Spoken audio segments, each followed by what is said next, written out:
Get Sweaty with Leddy, a wellness program about pain management.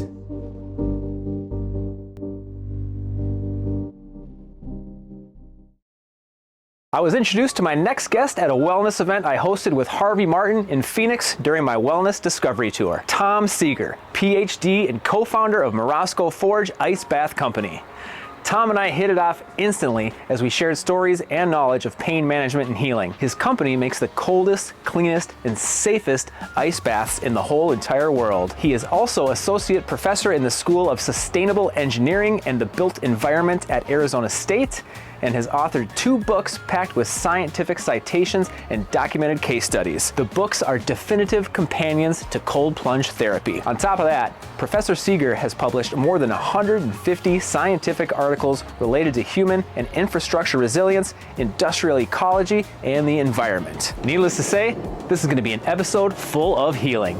Well, I'm sitting in Phoenix, Arizona, outside of Morozko Forge with Tom Seager. How we doing, Tom? It's great to be here. Oh man, you got the shorts on. I need to get sweaty with Leddy shorts. A pair of shorts for you. Those are legit though. Right.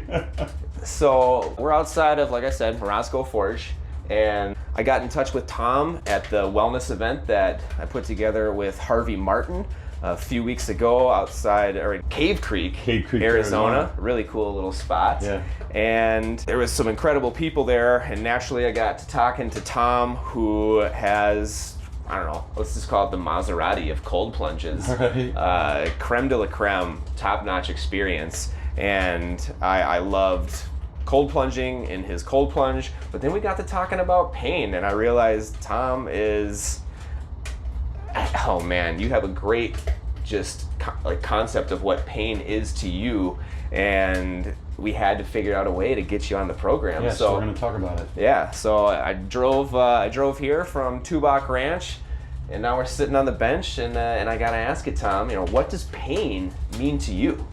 People use the ice bath to manage pain, and the way that it works is it takes away inflammation. So one way to think about pain is that there's inflammation in the body that is sending signals to the brain, and when you take the inflammation out, you take the pain away. So we have customers, chronic back pain is a characteristic example. A lot of guys my age, I'll be 60 this year, they either have joint pain or they have back pain, and they don't want to be medicated, because for lots of reasons. They don't want to take an NSAID that is going to rip out their gut. They don't want to be on the opioid painkillers, lots of good reasons. They don't want to be on steroids, which also treat inflammation. Then they get into the ice bath and they don't need meds anymore. And this is a wonderful story. So the usual way of thinking about pain is that pain is inflammation in the body, and you need to remove the inflammation to remove the pain, as opposed to blocking the signals or treating the symptoms. You get the inflammation down and the source of the pain goes away. But that doesn't explain phantom pain. And this is unusual, right? But the extreme case is someone will have amputated a limb, and they'll still feel the pain in the foot that isn't there. When the limb is gone, there's no more inflammation in the limb, but something in their imagination, this sort of the proprioception of their own body hasn't changed. Pain, it can be thought of in mental, or perhaps spiritual is the right word, but it can be thought of beyond the physiological. And the way I think of it is that it's a message. It is, you don't know exactly what your body is trying to tell you, but the pain is there to tell you something. It's trying to get your attention. It's trying to say something's wrong. And I actually learned this from my daughter. My daughter was a softball player. That was our sport when the kids were growing up, baseball and softball. But when she got older, she got really into Krav Maga. It's all she did during the lockdowns, And Krav Maga is this deadly martial art where there's no, ethic about it. You're just trying to find the fastest way to end this fight in your favor. Well, during the lockdowns, she was sparring with the more committed, more experienced people. These were, several levels above her, and they know how to be careful. But something happened, and she hit the mat, and she twisted her knee. And so all the black belts were like, "Oh, I'm sorry, are you okay?" And instead of her like screaming, she picked up her knee and she's like, "It's okay, knee. You're still on the team. You just take a minute, take all the time you need." She's talking to her knee. Well, she relates this story. The black belts didn't know what was going on, but they figured she must be okay. I said, "Wow, Emma, that's genius. Where did you learn that?" She said, "I just talked to my knee like you talked to me on the softball field.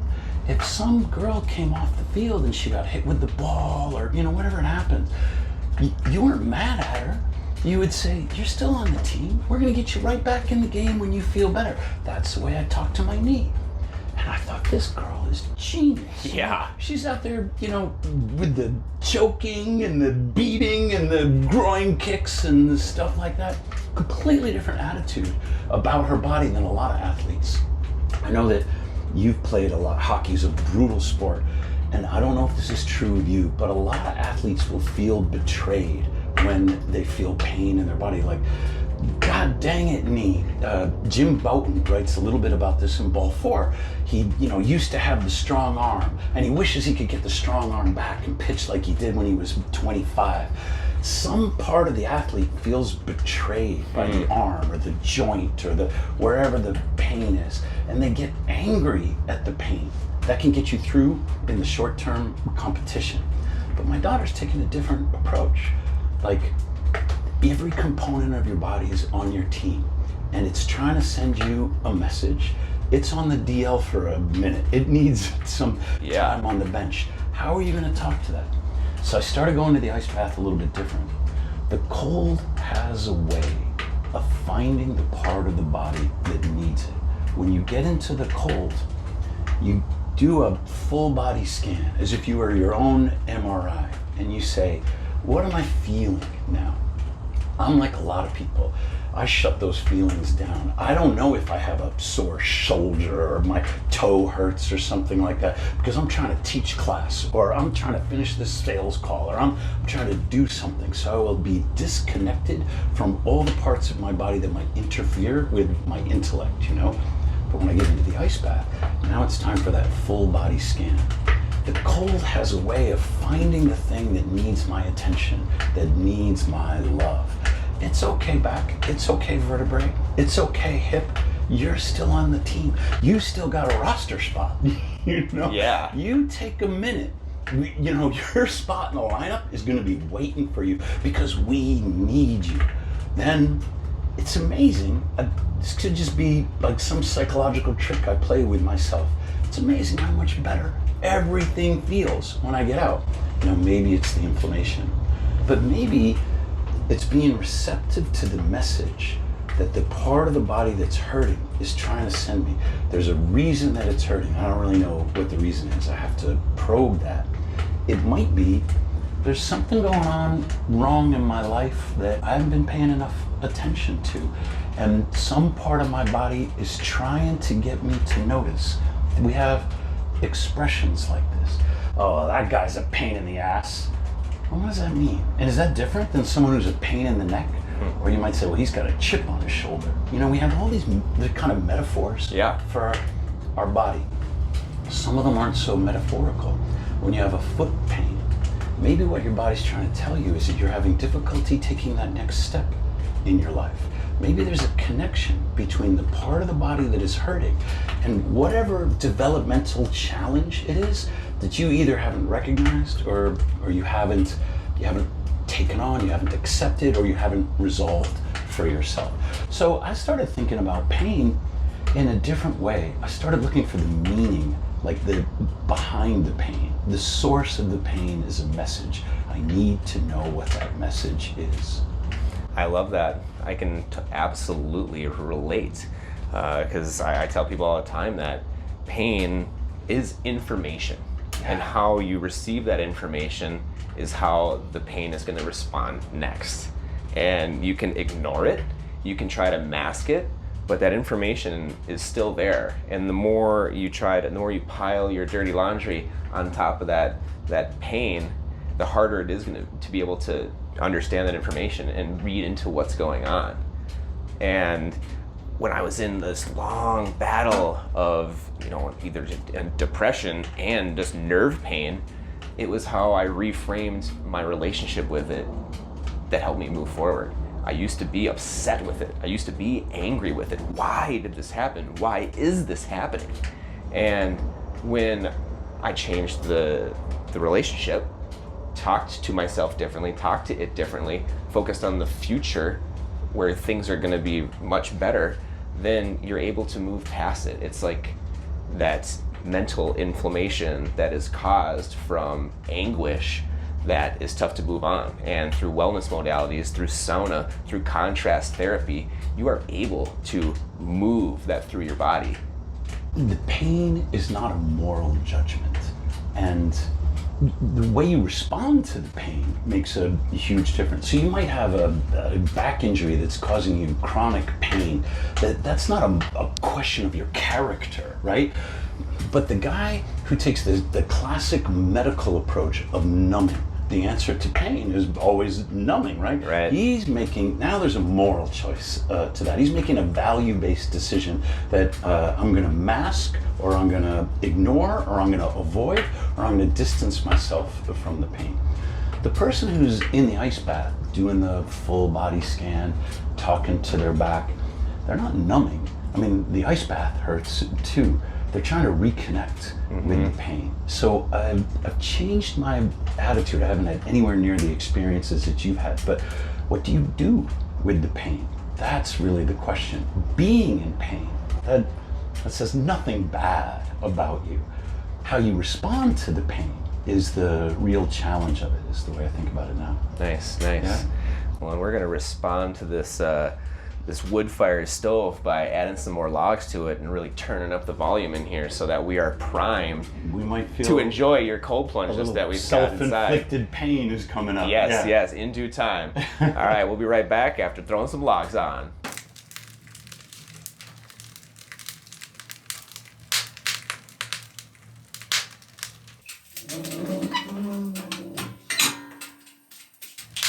All right, you can hear the flames ripping in this wonderful Kuma stove. Shout out to Kuma up in Tower, Minnesota. Do you guys have many wood-fired stoves in Arizona for anywhere where you do sauna? Not much. People ask me, because I'm an ice bath guy, well, do you have a sauna? And I say, no, I don't have a sauna. I live in Phoenix. I have a parking lot. I have to park outside. It'll be 180 degrees, in my car before you know it when I park in the sun. Now, we're in Phoenix, in a parking lot, with a sauna. Yes, I love that.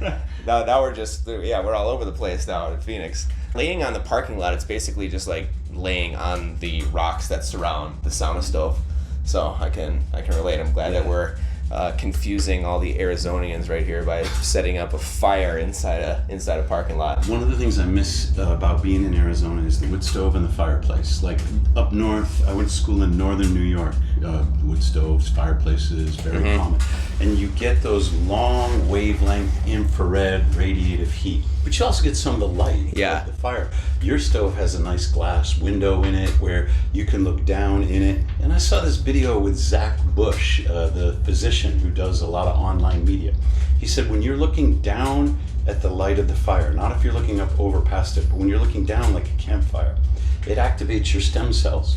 Now, I don't know if my stem cells are activated, but when have you ever had a bad time sitting around the fire, looking down at it exactly the way he says? Oh, man. I love that you brought that up, because we just spent a whole weekend at Tubac Ranch for my birthday retreat, and you're just sitting around the fire, and there's something so peaceful and healing and about that. Yep. You're right? And I love the primitive nature of being in a wood-fired stove and surrounded by fire, because it really does just take you back to your roots and how humans started life. You might be surprised how many people in Phoenix, Arizona are vitamin D deficient. Oh, wow. This is the sunniest city, in America. How could you possibly not be getting enough sunshine? Yeah. But nobody wants to go outside. it's 115 degrees Fahrenheit on the sidewalk or whatever.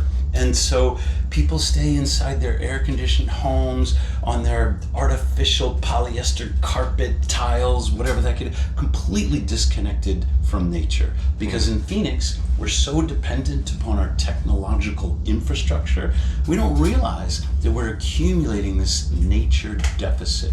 That could be the static charge on our bodies because we're not grounded.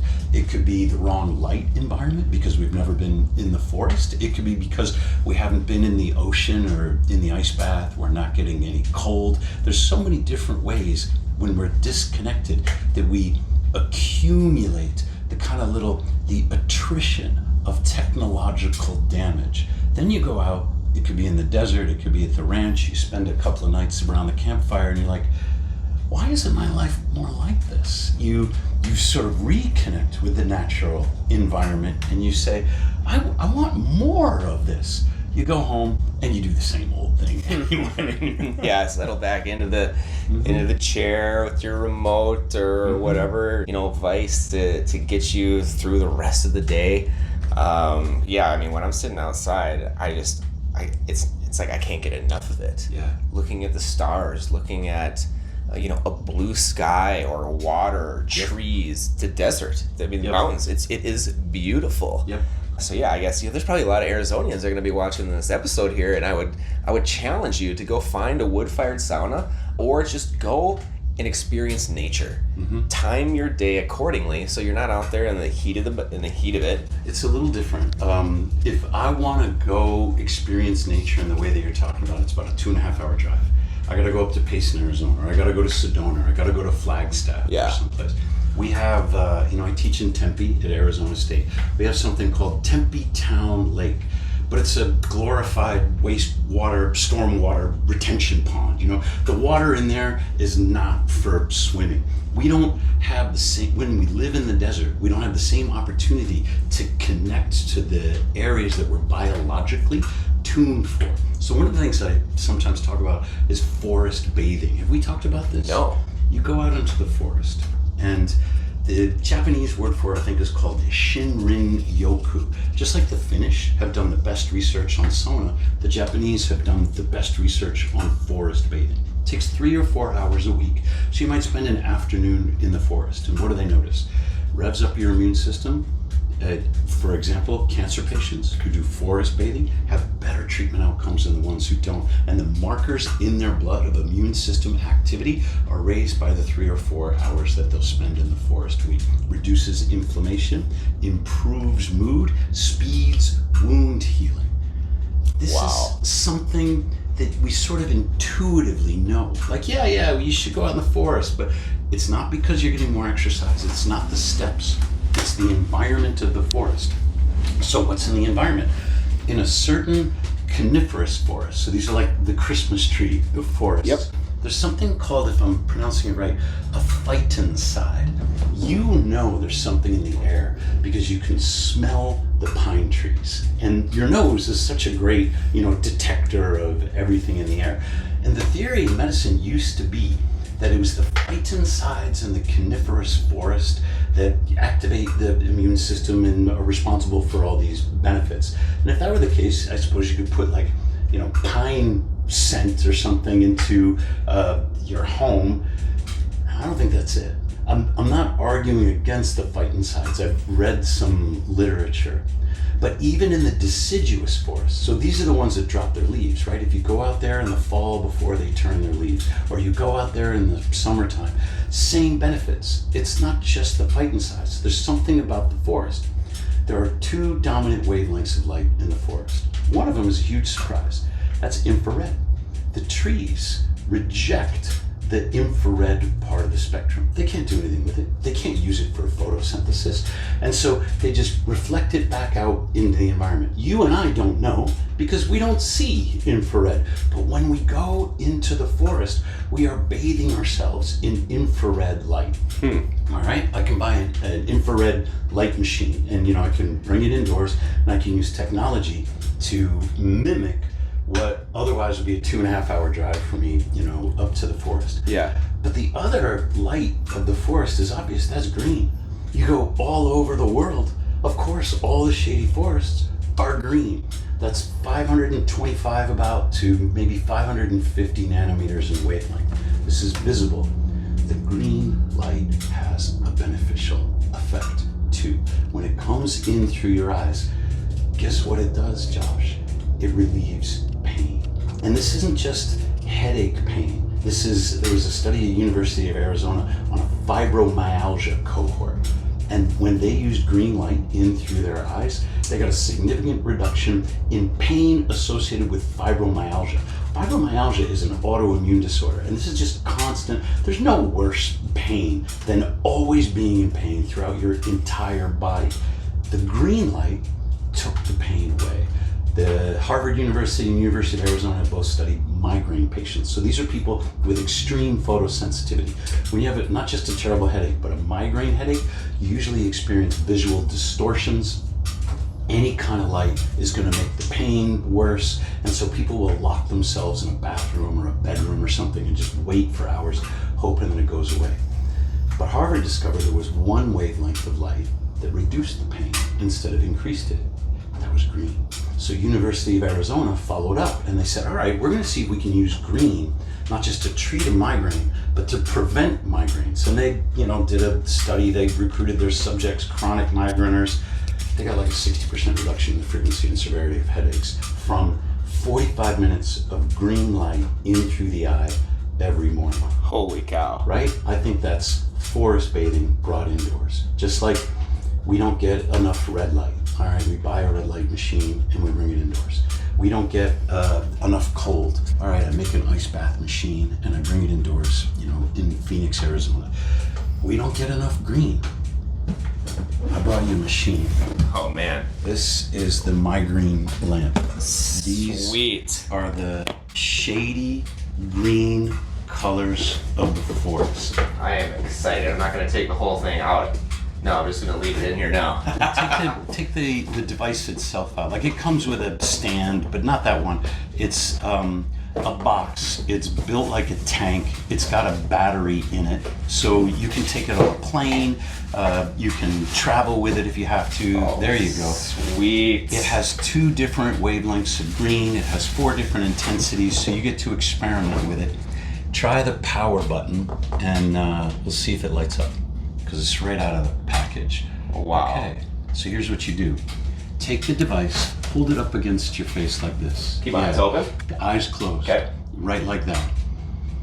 Now, I forget what it's timed for, maybe it's 10 or 15 minutes, but we do 10-minute sessions. Usually, if you're in a physician's office or a clinician's office, you'll sit at a desk, you put the green light on a stand, and you'll just let it wash over your face and come in through your closed eyes for 10 minutes. We get amazing results. Some people will say, it took my headache from a 9 down to a 2, and I don't need my meds anymore. Some people will say, I was at about 7 out of 10 on my pain, I'm at 0 now. Wow. Right. Well, and it's very pleasant too, to be honest. It doesn't feel like I'm shining a light where I'm like, I need an eye mask to block that. It is very calming. Yep. I don't even get migraines. I use it every morning, and it's for that effect. The forest calms you down. It takes your anxieties away. So this is a way, in Phoenix, for me to reconnect with the environment that otherwise I wouldn't have regular access to. Yeah. Next time your knee is hurting or your shoulders are hurting or whatever, break out the migraine lamp. Let me know. Oh, I absolutely can't wait. I also can't wait to take people forest bathing back home, because that is one of the fortunate. We've got the forest. You got 10,000 lakes in Minnesota. You got 10 million trees. I'm gonna take somebody on a day where we're doing wood-fired sauna, cold plunge in a lake, forest bathing, stargazing. Yep. Another great one. Right? Yeah. Oh, this is gonna be great. All right, now you got another sort of in your repertoire. You have another routine or another modality. Tom, thank you so much. I can't wait to try this on friends at home, interested people that are looking to experience wellness in my way. And my way is the organic way, through wonderful people like Tom that continue to level up wellness for all. And that's what we're doing here. We're working together for you, right? This is wonderful that we're sitting in here, but ultimately, I want people to avoid the cyclical trap of doctor visits, prescriptions, and surgeries, and find natural methods that work. And there isn't just one. It's a combination of all the wonderful modalities that are out there. And you're a master at one of them. Well, a lot of them. I mean, you speak so amazingly about pain and methods that you can help people to understand pain as well. But what got you into the cold plunge side of things, where you decided, you know what, I am going to manufacture the best cold plunge out here so that people can take this technology in their home in a desert state, you know? But you obviously sell beyond Arizona, I would imagine, right? We sell all over the world. I just got a call from Dubai, and he wants the Arctica, he wants the ice, and this is great. And I'm like, how are we going to deliver to Dubai? We're recording this right now. The bombs and the missiles are landing in Iraq. Like, the Middle East is at war. The Strait of Hormuz is closed, or whatever it is. And air freight flights to Dubai are shut down. Now, we've been through so many different supply chain disruptions, but my view is, I don't care what your religion is. I don't care what your politics are. I don't care where you are in the world. You have a right to guide your own health, to take charge of your own health and improve it. So I make an ice bath. The classic reason to ice bath is metabolism. You get into the ice bath, you recruit brown fat to your body. The brown fat has a lot of mitochondria in it. You're going to improve your insulin sensitivity. In the Middle Eastern countries, they have some of the highest rates of type 2 diabetes, which is associated with obesity. We think we have it bad in America, where some like 75% of adults have some degree of metabolic dysregulation. But shoot, the wealthy oil countries, it's even worse. And they live in the desert just like I do. So I want to be able to get them the ice bath for the metabolic benefits. But you asked me, like, what got me into it? It wasn't the metabolism. I used to weigh 250 pounds. I'm still a fat guy. But I got from 250 down to 200 before I even started any ice baths. I was taking cold showers because I read a book that said it was going to toughen me up. And I'm like, well, I want to be tough. Yeah. I hated every cold shower I've ever taken because they make me angry. Then I got a call from a former student who was part of like a local Burning Man style club. And he's like, hey, we're going to do some breath work and we're going to get in the ice bath. You ever heard of Wim Hof? I don't know who Wim Hof was, but what the hell, I'll go do, whatever it is, I'll just give it a try. I got in the ice bath, totally different experience. The shower revs you up. It activates what's called the sympathetic nervous system. And the ice bath does this too. That's your fight or flight division. But after about 30 seconds in the ice bath, the dive reflex takes over. That's the parasympathetic. This is called rest and digest. In the shower, there's no dive reflex. There was a really good study in Finland comparing partial cold water versus whole body cold water immersion. And they were measuring the response of the nervous system. So my experience is consistent with this clinical study that says the cold shower, it's all fight or flight all the time. No wonder it made me angry. When you do the ice bath, you start in the fight or flight, and then you drop down into the parasympathetic. Your heart rate goes down, your breathing slows down, even your brain waves lengthen out. You involuntarily go into a more meditative state of the brain. And I'm like, this is fantastic. I wasn't getting in there because I needed to reverse my type 2 diabetes or something. I was getting in there because it was the only place I could meditate. I suck at meditation, but I get in there and that feeling of calm comes over me. So I bought this like Sears freezer, and I felt like a side of venison or something every time I get in there. But it did the job. If somebody else were making an ice bath that actually made its own ice, I would have bought it. I never would have started Morozko. Too much trouble. It'd be a lot cheaper to just buy it somebody else, but there was nothing. And then I got my labs back. And it was the first time I ever took my labs seriously, and I checked all the boxes for the stuff that, a 52-year-old man is supposed to get. One of them is prostate-specific antigen. This is called PSA. And it's a blood marker of inflammation in your prostate. You talk to any guy in his 50s, and he's either getting this test or he's afraid to get this test. Like, the physicians are all going to be like, oh, you're getting up in years, you got to get your prostate tested. And no guy that I know really wants the exam. Okay. Well, I got the PSA, and it came back 7. 7 is elevated. 7 is too high. 7 is associated with an increased risk of prostate cancer. I'm like, what the hell? I go online. It takes like 5 minutes, on the Mayo Clinic site or something, for me to convince myself I'm gonna die, because that's the way the internet works. It always plays to your worst fears. Yeah. But I wasn't gonna go see any urologist.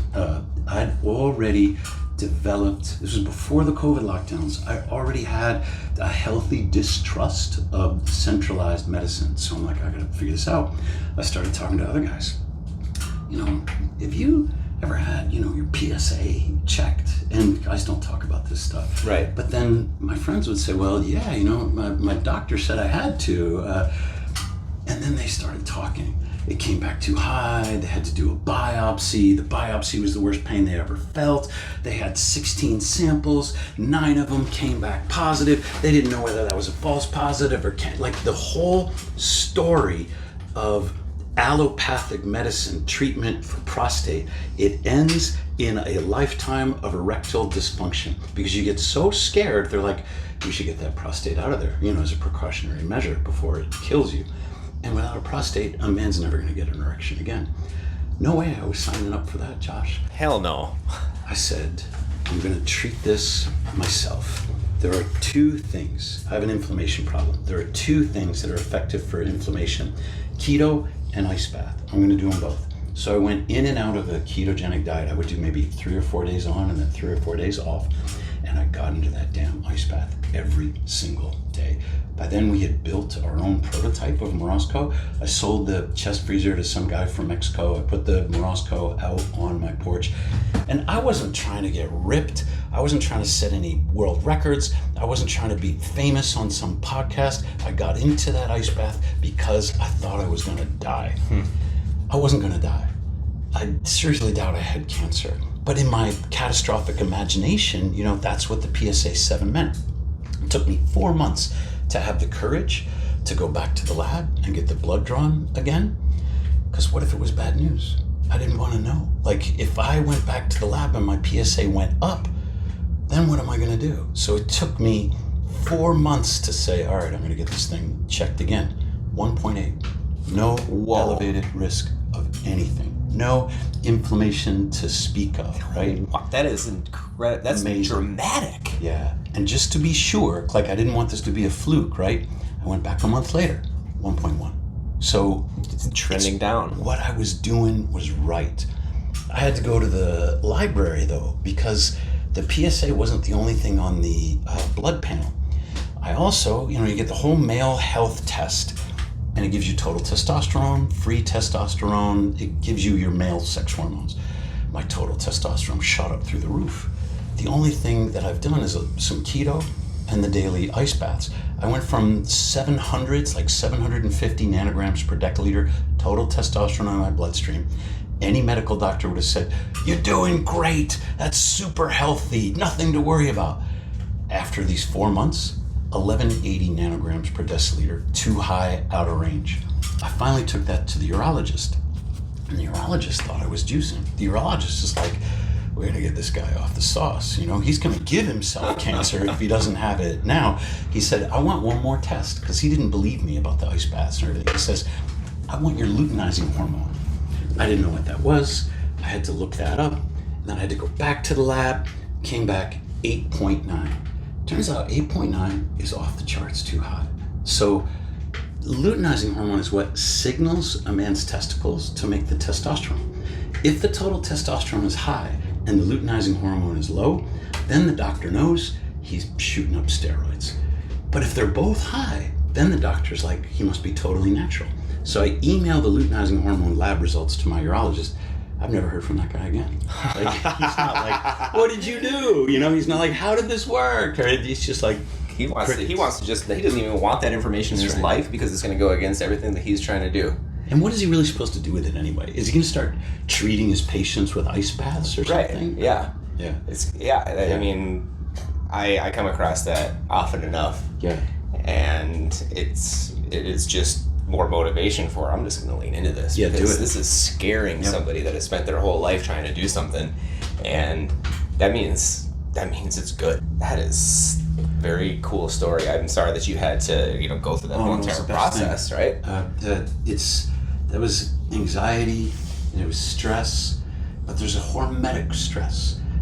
It's wrapped up in that Nietzsche quote, that which doesn't kill you makes you stronger. Okay, not all the time. Sometimes it really does kill you, and sometimes you don't come out stronger. But if you maintain that mentality, you're like, how am I going to use this stress as a developmental opportunity, as a learning opportunity, like it's a research project, so that I'm stronger on the other side of it. Oh my God, you manage the stress so much better. There's been studies on this. Kelly McGonigal, she's a Stanford faculty member. She wrote a book called The Upside of Stress. And she's citing this research where they track people. This is a longitudinal study. First, they survey them. They say, do you have a lot of stress? And a lot of people say, oh yeah, very stressful life. You wouldn't believe what it's like to be me. And then they say, how do you feel about this stress? And then most people say, oh, it's killing me. But some people say, it's hard. I'm working through it. It's going to make me stronger. Those people live longer. She goes, the attitude you have towards stress is more important than the experience of stress. So it's a great book, except for one page where she talks about ice baths. She's trying to describe what's called the cold pressor test. You take the subject's hand, you put it in a bowl of ice water. How long can they keep their hand in ice water? It's very painful. And most people are like, 45 seconds. Well, especially with your hands and your fingers. There's so many nerve endings. Nerves, vasoconstriction. I like to keep my hands out when I'm in the plunge so I can stay in longer. So I think it's actually easier to have your hands in when the rest of your body is too. But here, you're in like some psychology office, fluorescent lights and, vinyl carpet or whatever, and you got to put your hand in there. They say, according to the protocol, no more than 4 minutes, because that's like cruel and unusual torture. There are people who can do this indefinitely, 5, 6, 7 minutes, but it causes that sympathetic panic response. So the psychologists use the cold pressor test to measure your response to stress. How well does your body and your mind handle stress? She goes on this page. In order to appreciate how difficult the cold pressor test is, you have to know that if you submerged your whole body in water this cold, you'd be dead in 2 minutes. And I'm like, Professor McGonigal, I don't think you've ever done an ice bath. Yeah. Oh my gosh. Right. She's the one writing about how stress can be good for you.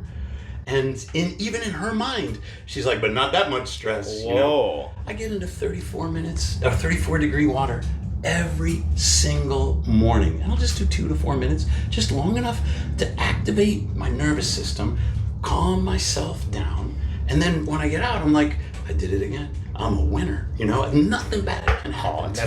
What a great way to start the day is by that, the affirmation for your body that just shoots up into your mind, and now you're walking around like a superhero. You got it. That's exactly how I feel.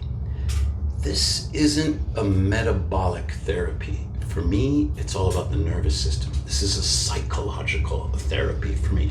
I'm not getting in the ice bath to maintain weight or to add muscle or to do any of these things.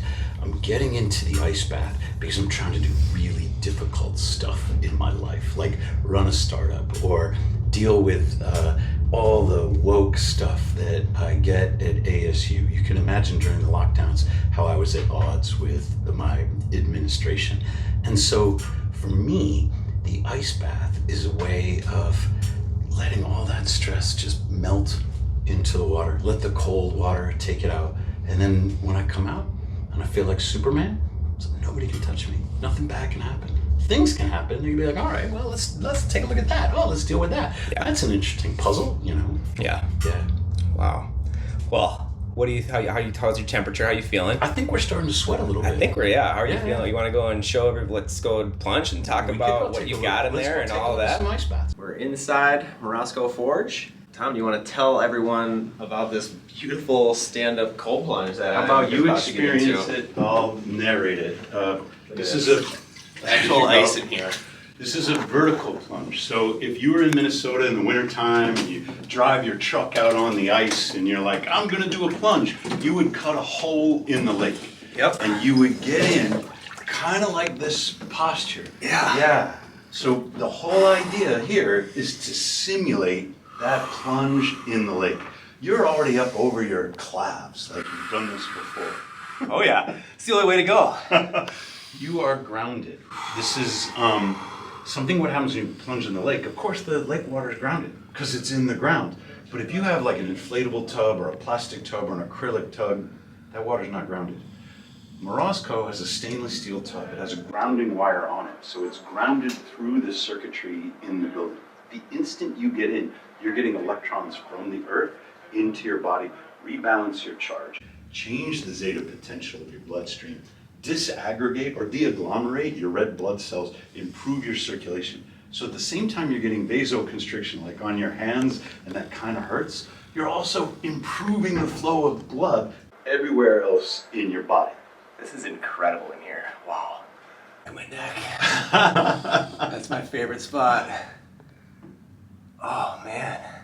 Yeah, I like this because it is very much like I'm going into a lake, you know, as opposed to laying down, which it feels good, right? Yeah. But this is what I'm doing at home when we're plunging in Lake Minnetonka or any of the 10,000 lakes in Minnesota. People report feeling different in the vertical plunge than in the lay down one. And sometimes they tell me that the vertical just felt colder. They have the thermometer. They know exactly the temperature, but they say this one feels colder. Then one of my engineers said that he thought it was related to vasoconstriction. Vasoconstriction is when the blood vessels in your extremities, they clamp down to move the blood into your core. They're going to defend your core body temperature. But when you're vertical, gravity is like pushing the blood down into your legs. Now the vasoconstriction has to work harder to get it up.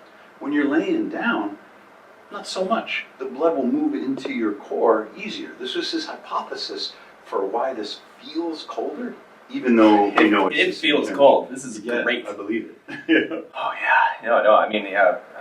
Probably about 30 seconds ago, I really hit that point where I'm just in cruise control in a sense. My body is just thanking me every step of the way. The cold is seeking out those places that really want the help.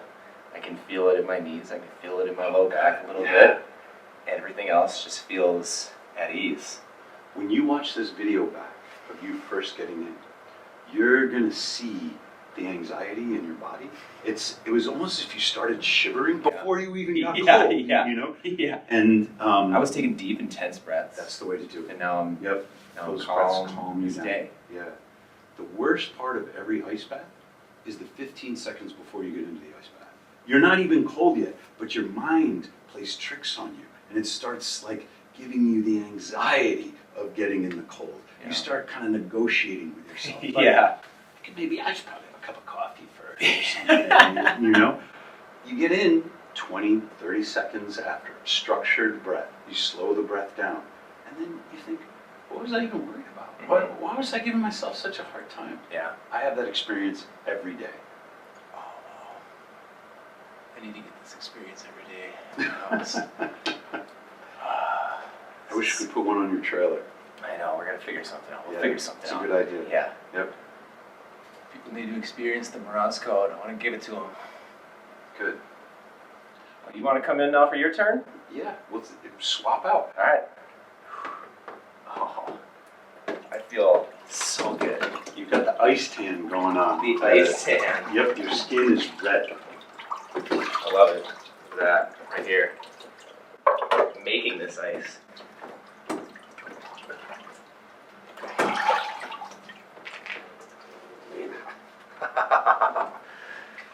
It takes a little more care to get out. It's the intention, though. It's that intention piece that makes you just Deliberate. really focus. Wow. Okay, now at your stage, what we typically do is you go outside in the sun, Yep. or make some vitamin D. Okay. You're in Phoenix.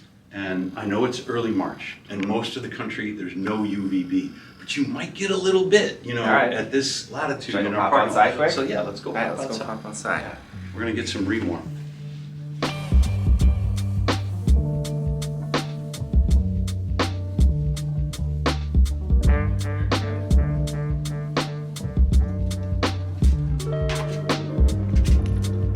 Now, I wish we had some nice grass for you, but we do live in Phoenix. So That's all right. We're gonna Grass is scarce in Phoenix. Exactly. We're gonna stand in the parking lot on the puddle that we made when we drained one of our ice baths, just so our feet don't burn. Yep. Now you're getting all the sun that you can take. The UVA from the sunshine is going to stimulate the production of nitric oxide in your blood. Nitric oxide is essential for vasodilation. Vasodilation is what happens in the sauna. Vasoconstriction is what happens in the ice bath. So you can go back and forth between the sauna and the ice bath, called it thermal contrast therapy. In Finland, they just call it sauna. There's always a cooling period in every Finnish study ever, and then in America we kind of forget that part. So the thermal contrast is vasodilation, vasoconstriction. Another way to re-warm is to come out in the sunshine, get that UVA all over your skin, make that nitric oxide, let that nitric oxide help your smooth muscle tissue relax, return all the blood to your extremities. A little bit of exercise is a really good thing, especially for a man right now. So what do I mean by a little bit? For me, it's usually lunges, or it could be squats. Air squats, Yarmer Jagger style. Yeah. Is that what he does? 1,000 a day. No kidding. Yep. Wim Hof, you know, he likes his horse stance and Yeah. he pushes in the air, which is also a really good one. I like contracting my muscles, doing some resistance flexibility. Where one muscle is working against the other. Yep. And so you will get the blood back into your extremities. You also start making testosterone. Testosterone originates in the mitochondria. It is the mitochondria that take cholesterol and convert it to a steroid called pregnenolone. And then all the other sex hormones are downstream of pregnenolone. So if you don't have pregnenolone, you never get testosterone. And the pregnenolone is in your mitochondria. This is why the ice bath, which targets the mitochondria, recruits new brown fat, stimulates mitobiogenesis, is gonna boost your testosterone, but not right away. If you do a workout and then you do some cold plunge, your testosterone actually goes down. All that pregnenolone is also the precursor to cortisol. So cortisol and testosterone can compete for the same metabolic precursors. And you might think, well, the ice bath boosts cortisol. How could we possibly also get testosterone? And there's some truth to that. But if a man does the ice bath and then does some light exercise, has calmed himself down, the cortisol response is done, he's restoring the blood flow. The study done in Japan that compared pre-cooling exercise with post-cooling after exercise showed that the pre-cooling boosts luteinizing hormone. The luteinizing hormone signals more testosterone production. It's no wonder you feel like freaking Superman after an ice bath. You want to like move mountains. Yes. So, there you go.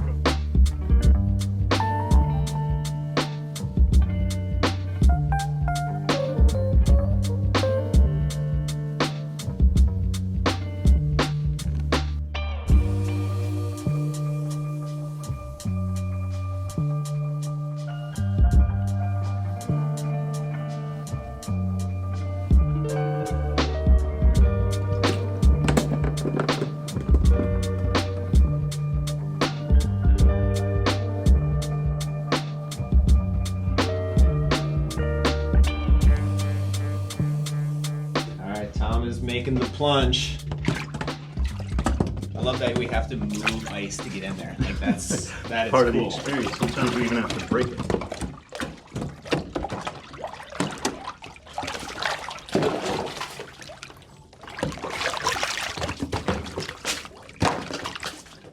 There we go. Look at this guy. He is an animal. I should have used that to sit down in it. I liked the stand and the hover. Oh yeah, I thought that like worked well for you. Yeah. Yeah. This is called the XL Ice Plunge. We made this for the 49ers. We had a smaller version. It was more compact. It would fit in apartments, but it wouldn't fit Nick Bosa. So we needed one that a defensive lineman could get in. And they asked us, could you add 6 inches? So we did. They bought 3 of them. This is supposed to be big enough for the NBA. We tested this with a guy who's 6'11". He said he loved it. Great. We make another model called the tall barrel. This one is like simulating the experience of being in the lake. The tall barrel is the ocean. We got an engineer who's 6'4". He treads water in the tall barrel. Oh my gosh. With the ice all around him. Because the thing is That 6 feet sounds tall. like a dream. I love Yeah. it. Just plunging in a giant pool at Tubac, and that was, it's like 40-some degrees. And Yep. I was just loving the fact I could Yep. move my body around. It's magnificent. All right, so sometimes I get into ice like this, and I feel like, because I'm a professor, I feel like I got to do a lecture. And there's been something on my mind. It's brown fat. Why do you want brown fat? Infants have it. When an infant is born, its muscles aren't mature enough to keep the infant warm with shivering. Like, it just doesn't have enough muscle. And so it needs another way to stay warm. And the other way is brown fat. Brown fat is the site of non-shivering thermogenesis. So this is where your mitochondria will take glucose out of your bloodstream or triglycerides, fats, and burn them up, combine them with oxygen to produce heat. Not to produce ATP, but just to produce heat to defend your core body temperature. But the thing is, as you grow up, you tend to lose brown fat. And medical doctors used to think that there was no such thing as brown fat in adult human beings. Well, that's wrong. About 5% of the people who get what's called a PET scan show visible on the scan brown fat. The other 95%, no detectable brown fat whatsoever. So most people don't have it. But a few adults who work outdoors, they work as fishermen, maybe they're in the cold for their occupation or for their hobby, they still have brown fat. Brown fat keeps you warm, but it also performs an essential secretory function. It's not just about the warmth. It's also about thyroid hormone. Your thyroid mostly makes an inactive form of thyroid hormone called T4. The brown fat converts it to the active form, T3. So if you don't have any brown fat, it's no wonder you have symptoms of thyroid dysfunction. Your metabolism gets all messed up. The brown fat and the thyroid are in constant communication with one another to regulate your metabolism. When the brown fat is gone, the thyroid becomes dysregulated. Now, you might have symptoms of thyroid dysfunction and then go to your doctor, and then your doctor says, oh no, we've tested your blood, your thyroid is fine. It's not fine. When they test blood for a thyroid disorder, they test 2 things. Thyroid stimulating hormone, and that's kind of like luteinizing hormone stimulates the testicles to make testosterone. Thyroid stimulating hormone stimulates the thyroid to make T4. The other thing that they test is the T4, the inactive form. You know what they don't test for? T3. So you could have like normal stimulating hormone, you could have plenty of T4, and none of the active form that's actually supposed to do the work. It's no wonder you have these symptoms of thyroid disorder, but your doctor says, no, the labs look fine. And you know why you don't have any T3? Because you don't have any brown fat. You need the cold. Your body is physiologically built to expect the cold, just like it's built to expect exercise. And if you're not giving your body enough cold, then you don't have any brown fat. It's no wonder your metabolism and your thyroid get messed up. You can fix it.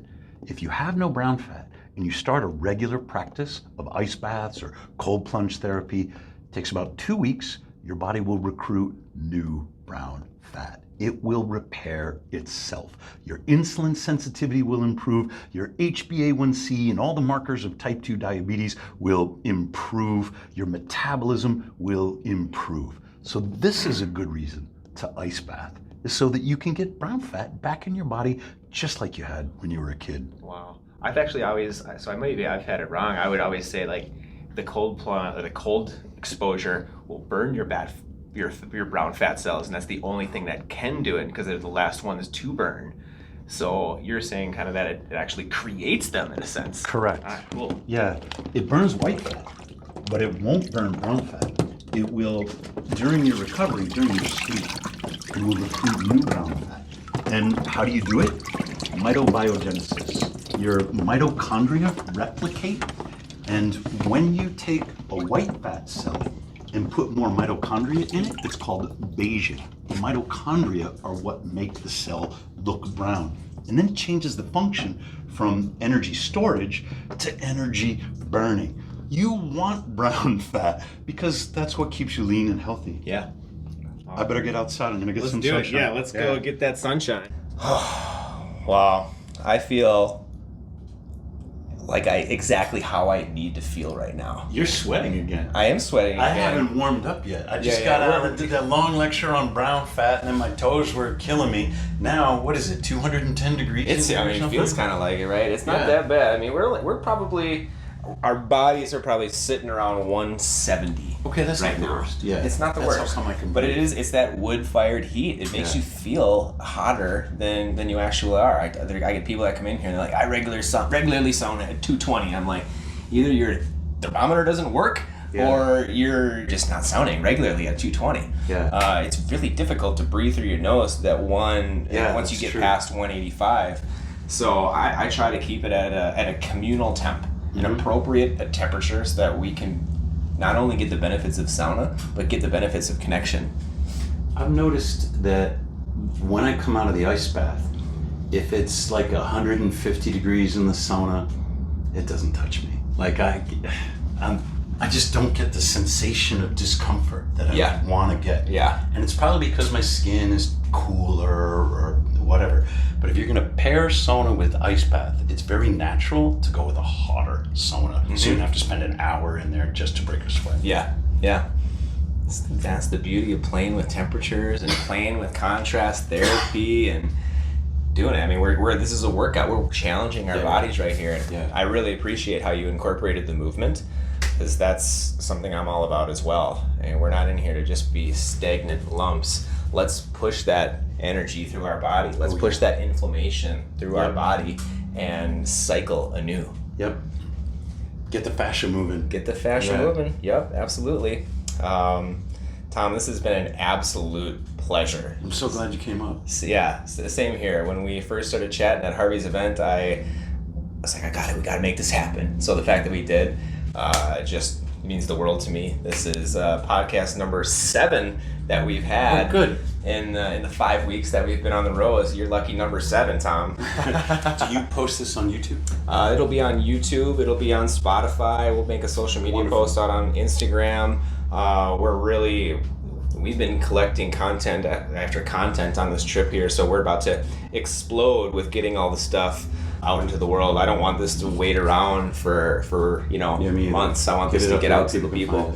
YouTube now allows you to invite a collaborator, kind of like Instagram does. So collab me on YouTube. Oh, you better believe it. You better believe it. Right. Where else can the people find you, Tom? So I'm Seager TP on Twitter, Seager TP on Instagram. Those are the big platforms for me. You can find Morozko Forge online at MOROZKOFORGE.com. Almost everything that I've ever written on cold plunge therapy, health, and wellness is available for free at Morozko Forge. If you need the book because you like to write in the margins and stuff like I do, you can buy Uncommon Testosterone is on Amazon in hardcover. You can go to Morozko Forge and you can get Uncommon Cold, which is bigger, but it doesn't go into the same depth on testosterone, and get that in paperback from Morozko. Wow, that sounds fantastic. I would highly encourage any and all of you to do that. Also, if you're in the market for a cold plunge, I'm sorry, but you got to go check out Morozko Forge, because I have been in numerous cold plunges, and I can definitely feel the grounding aspect of your plunges. It was as close to a natural plunge as I've ever experienced. The fact that you're making ice, the fact that you have different sizes so that people can sit, stand, or approach it however their body shape may be, I mean, that's second to none. Nice work, Tom. Ben Bickman went on the Diary of a CEO podcast with Stephen Bartlett, right? And Stephen says, well, tell us about your morning routine. And Bickman said, I have a Morozko and it is spectacular. That's a huge endorsement. Yeah. Right? What else are you going to say? Yeah. Because when I get in, I feel like this is spectacular. Yeah, it's like an event. Yep. Cool. Well, thank you again, Tom. To all the viewers out there, stay sweaty, and we'll see you soon.